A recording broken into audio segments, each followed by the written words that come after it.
Hello everyone! To get started, I am going to begin with my eyebrows. I'm using a powder. You can just use an eyeshadow that matches the root of your hair, and start by drawing a line on the bottom of your eyebrow above it and then filling it in.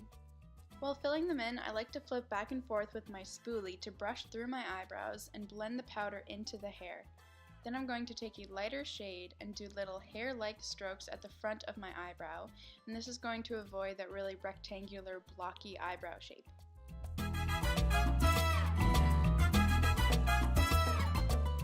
Next, I'm using a tinted gel to hold all those little hairs in place. If you have naturally full or thick brows, you might want to skip filling them in and just go to this part. You want to brush your hairs up at the front and then over and out towards the tail. Because the bright lights will wash you out on stage, you want to choose a foundation that's a shade or two darker than your natural skin, and take a damp sponge or a brush and start in the center of your face and tap it in, working out. Please remember to tap the product into your skin rather than swiping to avoid streaky marks. When choosing a foundation, it's important to avoid ones with SPF in it because that will give you flashback, which is a white cast all over your face.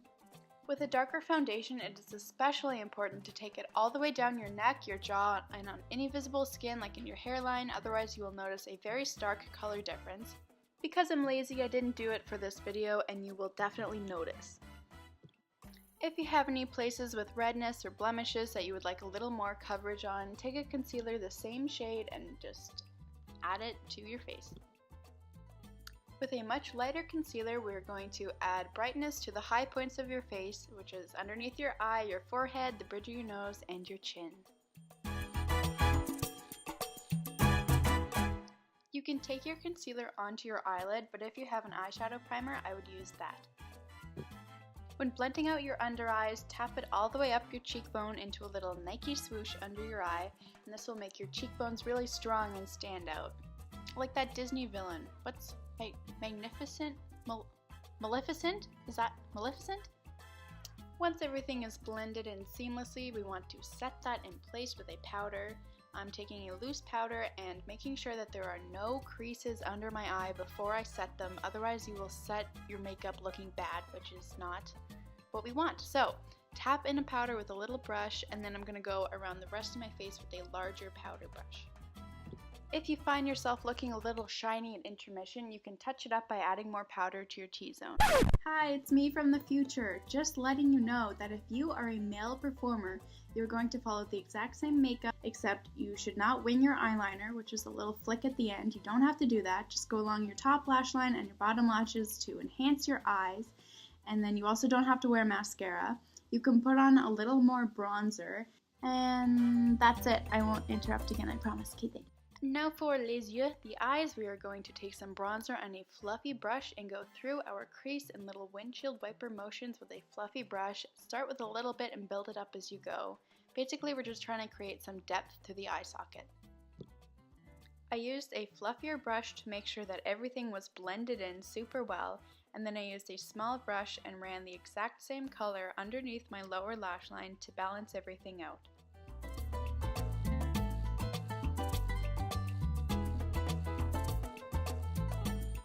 Because liquid eyeliner isn't the most user-friendly, I would suggest taking a small brush and a dark brown eyeshadow and stamp it right along your lash line to define your eyes. Please use brown instead of black because black is quite harsh and less forgiving if you make a little mistake. Remember that we don't actually want this to look like we're wearing eye makeup, so try and keep your line as thin and close to the lash line as possible. If you're feeling a little fancy and you'd like a challenge, you can do a very small flick at the end of your eye to extend your lash line. I also took a pencil eyeliner along the tight line of my eye, but if you're not comfortable, don't even worry about it. Once again, only if you are comfortable, take a white or nude eyeliner pencil and run it along your waterline to make your eyes appear more opened. Do not use liquid eyeliner for this because it will get in your eye and be a mess. Now with a white or champagne eyeshadow, stamp it in the inner corner of your eye and underneath your brow bone to make your eyes appear more bright and open. After curling my eyelashes, I am wiggling a brown mascara from the root to tip of my lashes. If you get it on your eyelid, leave it, let it dry, and I'll show you how to remove it later on. Next up, we are going to bronze our face. Take a bronzer that is not orange. If it is orange, you will look like Donald Trump, and we don't want that now, do we? So go underneath your cheekbone to define the bone and give your face more structure. In circular motions with the light hand, building up the product as you go, sweep it from your cheekbone towards your forehead where the sun would naturally hit you and give you a tan. By taking the bronzer underneath your jaw, you can chisel it out so that you have a jawline that's as sharp as Chris Hemsworth. In person, it will look like you have way too much bronzer on, but on stage, the lights will completely wash you out, which is why it's also important to bring it into the center of your face, otherwise it will wash out your nose completely and you'll look like Voldemort. So take it down the sides of your nose, and this will ensure you don't look like an evil wizard. For my personal preference, I like to go around the tip of my nose and then underneath your lip to make them look a little bit bigger. And then with a powder brush, you want to blend that out so there are no harsh lines. Now if you have any mascara on your eyelid, it should be dry, so take a spoolie or a Q-tip and it'll come clean off. For blush, you want to pick a shade that's about the color you would naturally flush and sweep it up from the apples of your cheeks towards your temple. Start small and build it up to avoid having big blotchy marks on your cheeks. I also put a little bit on my forehead and chin just to balance it out.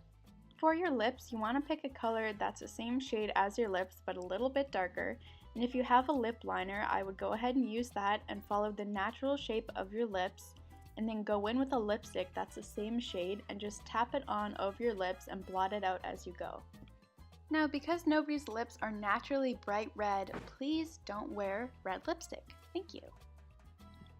Here's another little hack. A lot of people tend to take their bronzer down too far on their face.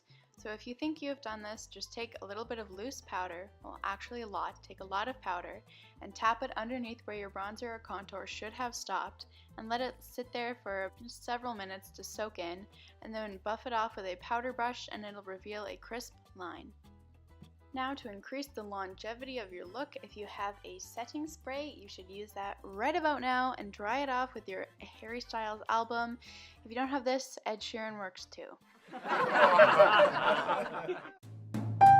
And that concludes our no makeup stage makeup.